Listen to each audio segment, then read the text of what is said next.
Hi, my angels, and welcome to the first episode of Kiss and Tell with yours truly, Samantha Kenny. So, I am so excited to finally start my podcast. The amount of people where I'm in like an afters or something, and they're like, "Why are you that funny? Like, you need your own podcast." And I'm like, "Mate, I know."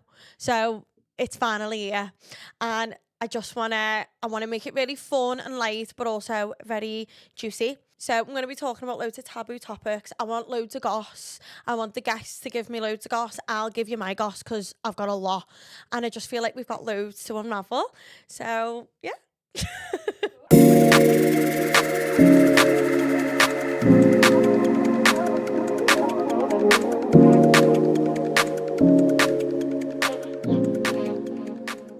So for the first episode, we don't have a guest on because I basically just wanted to dedicate this whole episode to me, which is my favourite topic to talk about. And believe me, I've got a lot to talk about and I've got a lot to say.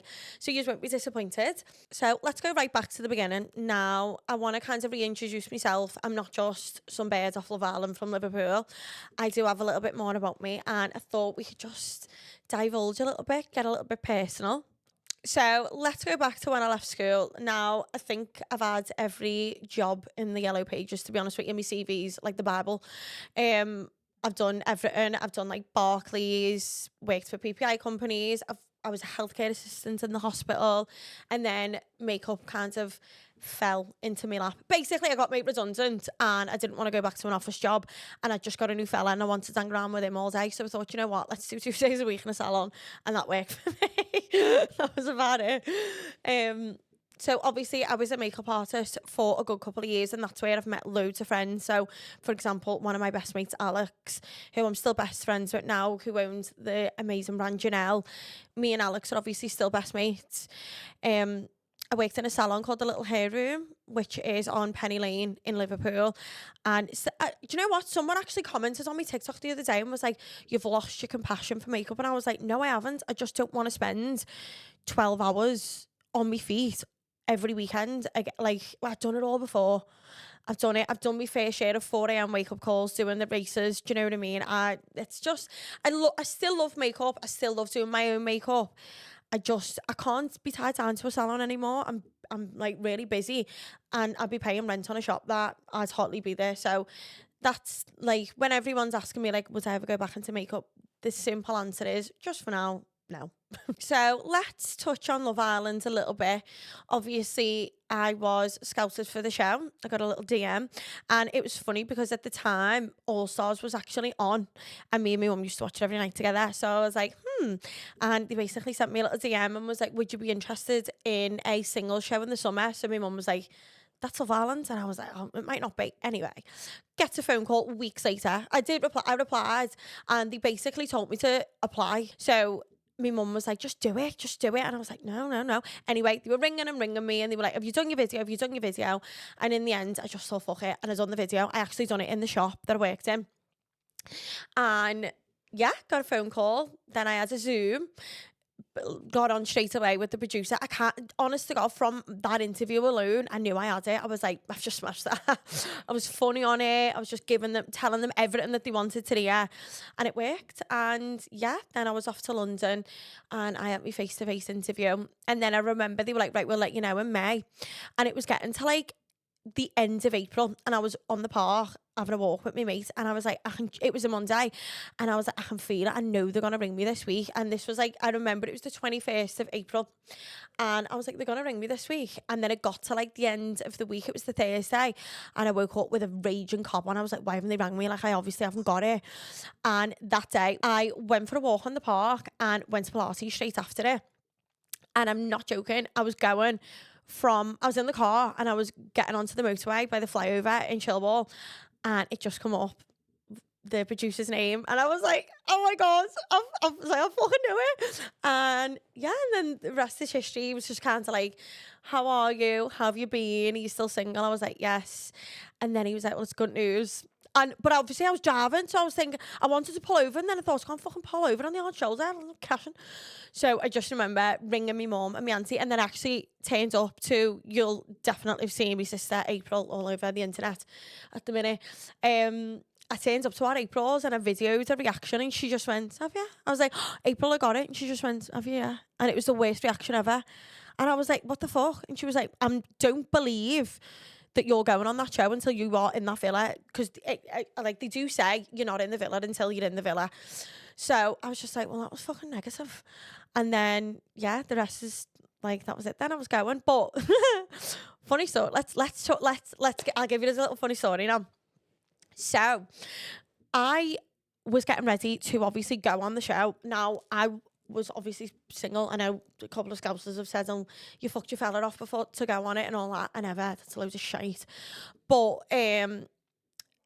obviously, like, it's not going to be nice for anyone's, like, ex to see your babe go on Love Island. Like, it's just not. But I got leaked.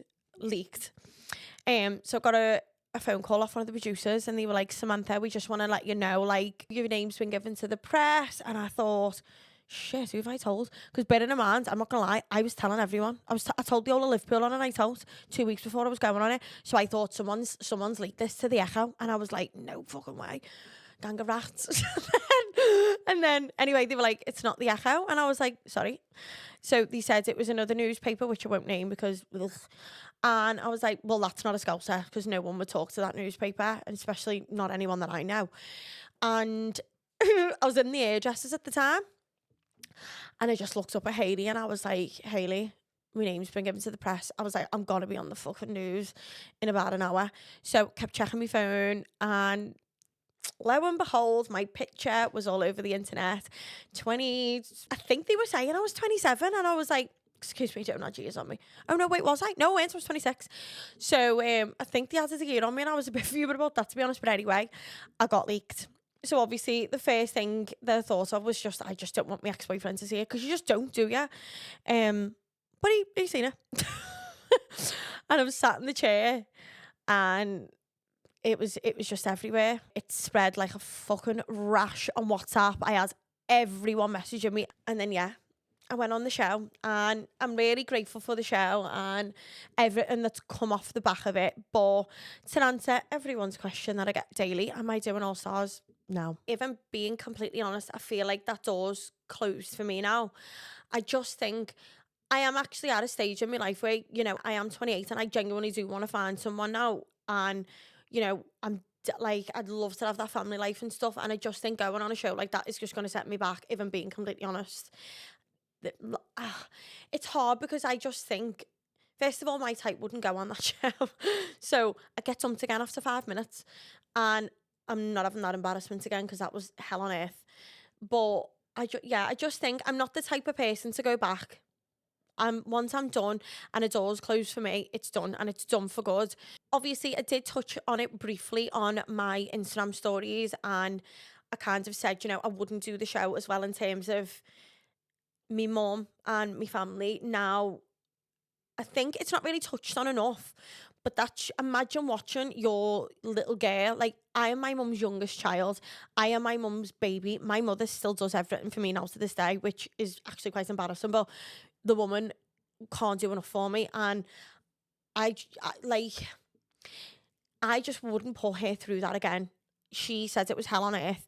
There was certain scenes when I watched it back and I sobbed looking at me sobbing and I was like, I just want to hug her right now. So imagine my mum watching that and my older sister's very protective of me. You know, she's 8 or 9 years older than me.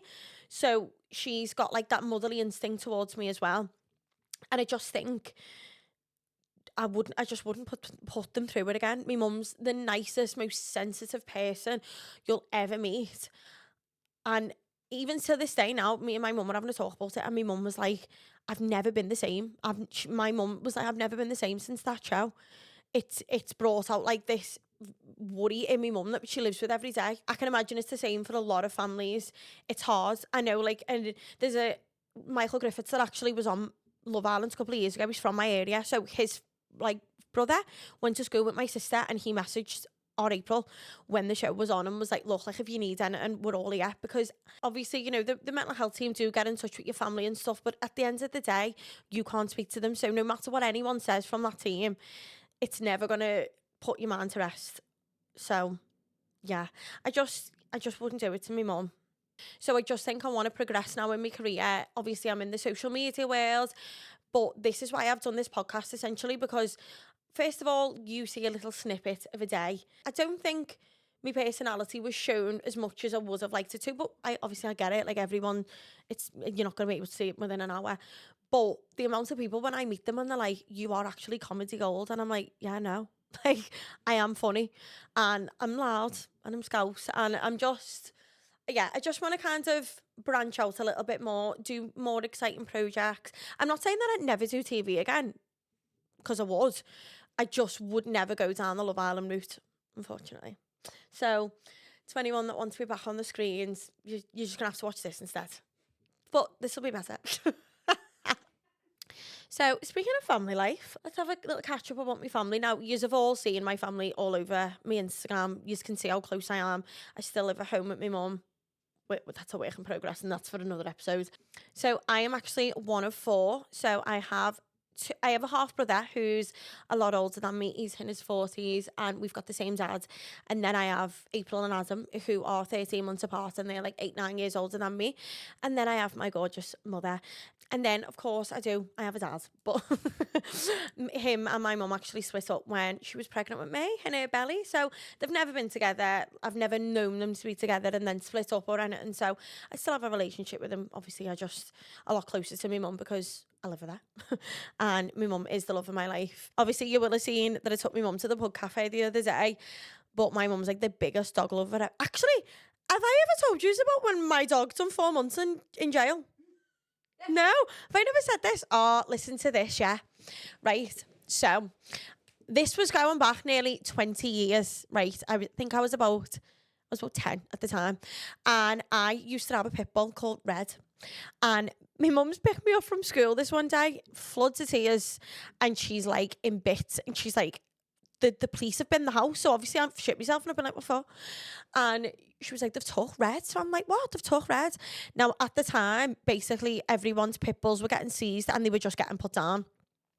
So the police have turned up to the house. My mum said, my mum, like, you want to see the fucking dramatics of it? My mum was like, you'd think that there was a fucking mass murderer in the house.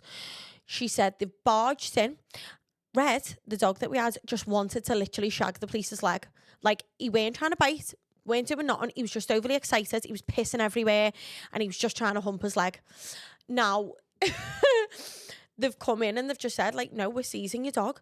So my mum's been like, you're not taking my fucking dog? And they're like, no, we are. Anyway, they took him.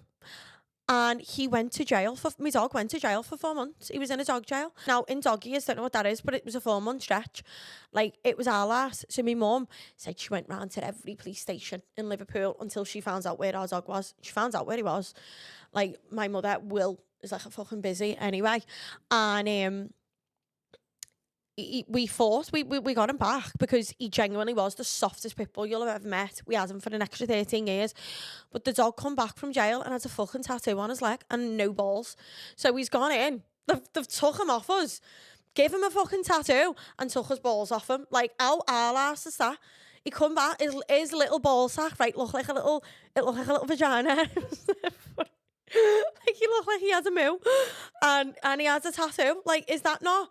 How horrendous is that? But it was like a code. It was a code on his leg. It was DF or DE something.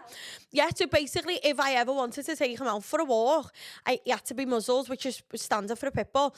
But then, say if the police come up to us and was like, is that a pit bull? Then I'd just pick him up and go, yeah, look at his tattoo. So he come out with the fucking tattoo and no balls. Slag.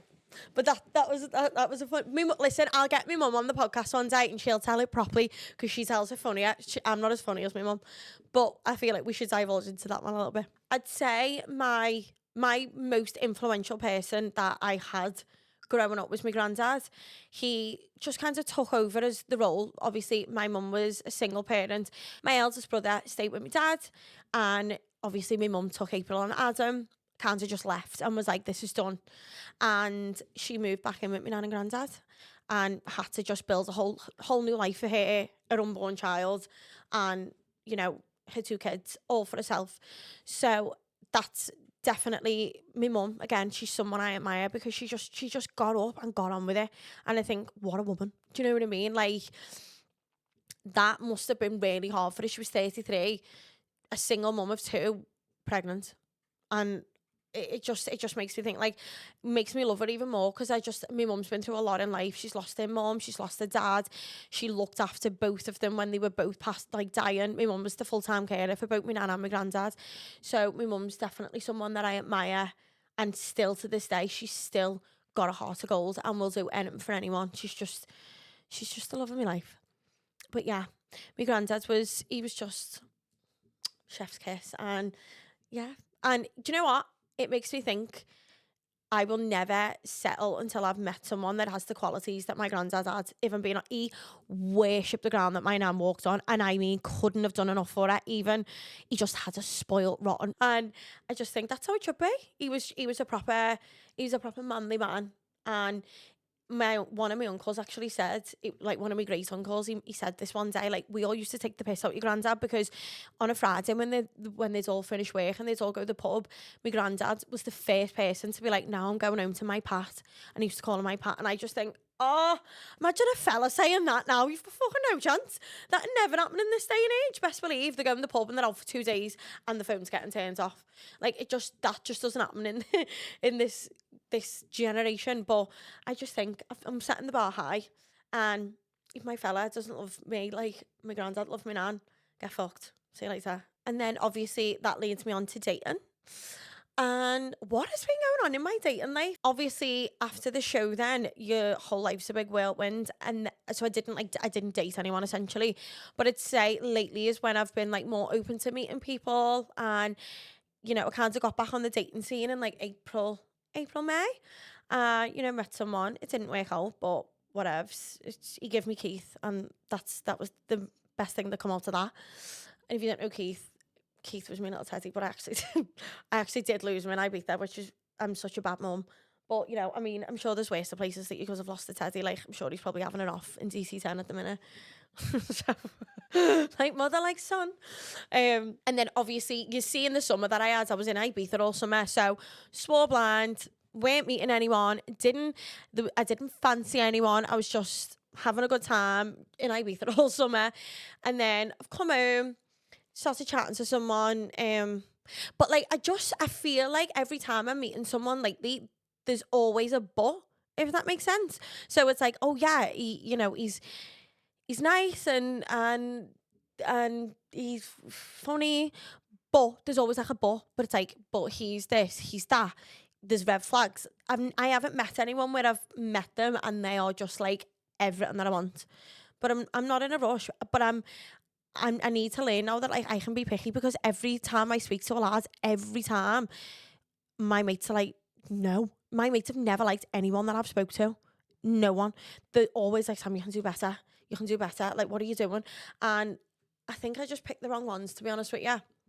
Right, so this segment that we're going to be doing now it's going to be kind of at the end of every episode, but I will have a guest on. So because it is just me today, I kind of done a little questionnaire on Instagram, and I just wanted to ask me a couple of questions, and I'll go through, like, my most popular ones and things that you all want to know.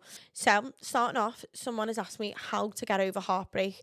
First of all, I'm really sorry that you're going through that, because there is nothing worse than heartbreak when you genuinely feel like, I remember getting my heart broke and being in bed with my mum and literally being like, I'm in pain. I felt like I was in pain. It was the worst thing ever. But what I'd say is, getting over heartbreak, first of all, you've just got kind of surround yourself with the best people possible. Surround yourself with good friends. My friends, I'm one of them people, I will talk about something over and over again until I am bored of even hearing my own voice talk about it.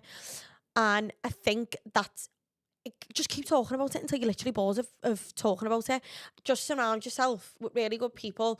Go and get a new gym outfit and go to the gym. Like, it sounds very bad, but the gym's good for your mental health. So that's a little box ticked off. And then also, you'll get in shape and you'll feel better for it. Every time a lad disappoints me, I feel like I get better looking. I don't know why. I don't know what it is. I always have a glow up after something's finished. And I think, yeah, just look after yourself. Prioritise yourself. Get yourself out there a little bit. I wouldn't say move on straight away, because I think that's just masking it. But just prioritise yourself. Put a bit of Cardi B on, or like a song that makes you feel like, fuck off. Put a song on like that. And honestly, I'm putting go for the drive in your car and just absolutely belt it. And I promise you now, you'll feel better. You'll feel great, because that's what I do. Um, someone's asked me, what are your icks? God, how long have we got? No, I'm joking. Do you know what? I don't really. I'd say no, like people being rude, but I think that's just like a non-negotiable anyway. I'm never gonna be with someone that's like an arrogant, rude person. Do you know what's a proper ick of mine? When a lad talks about money, like when they're like, "Oh, I spent such and such in Ibiza." Mate, did I ask? No one's asked about how much money you've spent.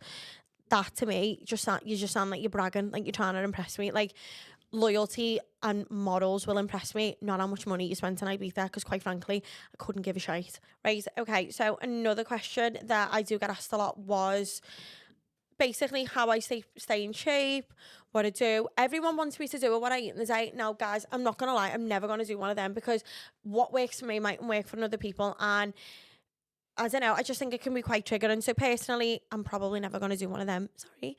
But let's touch on the munge. Do you know what? Fuck it. Let's talk about munge. Now, I've never confirmed or never denied online that I was on Monjaro, but let's be open and honest here now.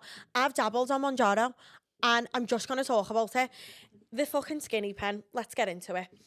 So, but pre-Love Island, a lot of people were saying to me, like, why don't you get on the pen before you go on it? And I was very much against it. I was like, no, I'm not doing that.